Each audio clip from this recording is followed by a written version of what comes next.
Hi everybody, I'm Tim from troutandfeather.com, and in this 2-minute fly tying tutorial, I'm going to share with you the Eggstasy Egg pattern. Stay tuned.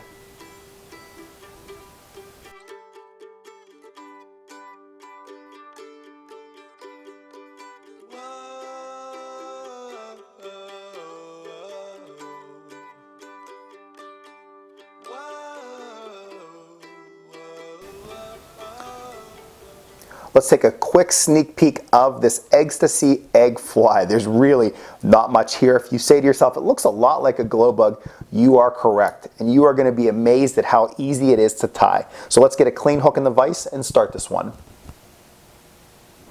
All right, let's start tying this one. In my Stonfo Cayman vise, I have a Honic competition hook. It's their H450BL. The size is 12. I will tie this egg fly anywhere between sizes 12 down to a 16. 12 and 14s are easily my two favorite sizes for this one. I have it paired with a slotted tungsten bead. It's from Hazard Fly Fishing. The color is silver and it's a 3mm. And that's all the weight I'm going to add. It's a fairly large bead and it will help to get this fly down. Plus this Eggstasy material really just seems to help it sink too. The thread, I'm not too concerned about the color because it's kind of be hidden behind the bead, but in this case I'm using fluorescent fire orange. It's 8/0 from Uni. I'm just going to jam this bead up there a little bit with the thread though. Whenever I finish off the material, it's going to do the same for me. And I'm just going to tie back maybe a third of the way back the shank of the hook, and that's really it. And next we're going to add our material.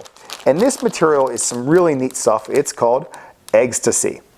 Now there's all kinds of different colors of this stuff. I'm using pink salmon today. I also like fluorescent peach, fluorescent cheese, and the white. When you cut off a piece of it, this is what it looks like. And trust me, it looks okay dry. It looks incredible once it gets wet. Now the one thing you'll notice about this stuff, it really just is kind of adhered to, we'll say, one piece or one little strip that kind of runs through everything. And it kind of goes off, and if you're looking at it right now, from your perspective, it goes off to the right. That fiber goes to the right of this. Whereas for me, it goes to the left. And that's something we kind of want to keep in mind as we're wrapping. So I'm just going to first lock this stuff in. And once I have it kind of locked in and back to there, I can then bring my thread back forward. And now I'm going to start winding this stuff. But as I wind, I really want to try my best to help those fibers go to the left or up. Now to help us do that, I can just slightly wet it. I don't need too much, but just enough to kind of see the direction everything's going. And once I see that direction, that will greatly help me. So now I can kind of pull that material back to my left, your right, as it's going back towards the rear of the hook. And you'll notice as you tie with this stuff, you can really jam a bunch of it in against that bead. So you can get a lot in there. That's all I'm going to need right now. So I'm just going to get a couple really tight wraps in there to make sure this stuff is truly locked in place. A couple wraps behind it, a couple wraps in front of it. And once I'm sure of that, I'm going to return to my scissors, trim it off, and now you're going to see it's really just kind of pushing up against that bead. I can get one more wrap in there. I'm going to immediately go right to a whip finish. There's one. I'm going to grab a little bit of Sally Hansen's Mega Shine just to kind of act as a head cement. I'll put a little bit on the thread. And the same thing, let's try to get another 3 or 4 turns in there. And once I have them, that is all there is to this fly. Now there are definitely some variations of this fly. There's some really great ones out there. This is kind of the base one. This is one that I've been using now for 2 or 3 seasons. It's worked really well. Once it starts to get wet, you'll see it just kind of takes on those egg characteristics, and it looks awesome in the water. So let's talk a little bit more about this fly. We'll change the camera angle, and I'll give you some tips on fishing with it. So that's all there is to that one, the Eggstasy Egg pattern. Before I go any further, I have a couple disclaimers. The first one, This is part of my 2-minute fly tying tutorial series. It's a series of videos that I put out years ago just to showcase those simple to tie flies that just catch fish. I've been asked recently by a number of people via email and in person if I would kind of showcase some current flies that I tie that would fit that series. Here is one of them. Now, the second disclaimer is going to relate to some of my friends, especially Mr. Don Ward. I've featured Don Ward on my channel before, so hopefully you remember him. And Don is going to email me, he's going to text me, he's going to Facebook message me, and just remind me every time I see him how I have featured an egg fly on my videos. Because 10 or 15 years ago, if you knew me, you probably would never ever see me fishing or tying an egg fly. Maybe for steelhead, it would be a glow bug, and that's basically it. I wasn't necessarily anti-egg fly, it just wasn't a fly that I fished. It wasn't something that I don't want to say thought was necessary, but it just wasn't a fly for me. But over the last 5-7 years, I've slowly shifted because, quite simply, they catch fish. And this one is just so darn simple to tie. So Don, hashtag never say never. You were right. If we made a bet on that one, I'm sure you're laughing your way to the bank. So you got me there. Well, let's talk a little bit about this fly. It's tied with this Eggstasy yarn from Flybox.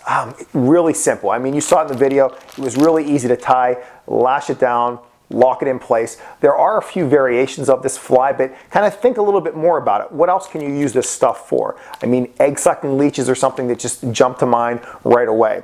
The 3 or 4 colors that I use the most, you can see them here. If I want something really obtrusive in very dirty water, I'm going to go with something like pink salmon. When I want lighter stuff, I'm thinking white or this fluorescent cheese. Love that name.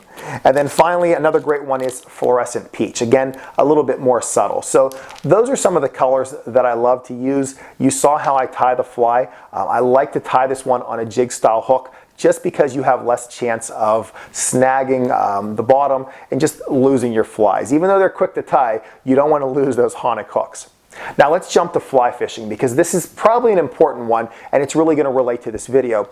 Whenever I'm fishing these Eggstasy fly patterns, these aren't ones that I'm just going to tie on and fish in the middle of July or August. Whenever I'm fishing these flies, it's whenever there's high water situations or whenever I'm fishing over stock trout, especially those that have kind of been recently released. It just seems like this fly works really well in those conditions.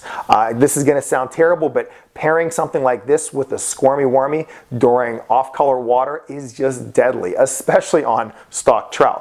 Delayed harvest areas, and there are some instances where I'll fish these in streams that will have wild trout, especially whenever those streams also have suckers in them and those suckers are spawning, because let's be honest, that's a food source for those fish and they're going to take this kind of to mimic that. So these egg patterns, I don't know if you fish them or not. I think I'm kind of tuned into my audience, and I guarantee there's a percentage of you out there that are saying, no, Tim, don't do it. Whereas there's another percentage that probably said, Tim, what took you so long to kind of jump on board? So I've kind of gone back and forth over the last few years. I'm putting this video out there. I've been fishing this fly now for 2 or 3 seasons. It works. If you haven't fished it yet, fish it. It's simple to tie. You'll almost feel guilty doing it. Well, I'd love to hear your thoughts about it. Please mention them down below in the comments section. Which side are you on? Are you with me? Are you saying yes, they catch fish and you use them in those certain situations? Are you saying anti, unless you go to Alaska? Or are you saying this is your go-to fly every single time? Why'd I put a video out on it? So I'd love to hear from you down below in the comments section. And if you'd like to watch more videos like this, just check out my website, which is troutandfeather.com. On that site, I have lots of videos like this, some featuring guest tyers like Mr. Don Ward. And if you scroll to the bottom of the homepage, you'll see where you can sign up for some occasional email updates.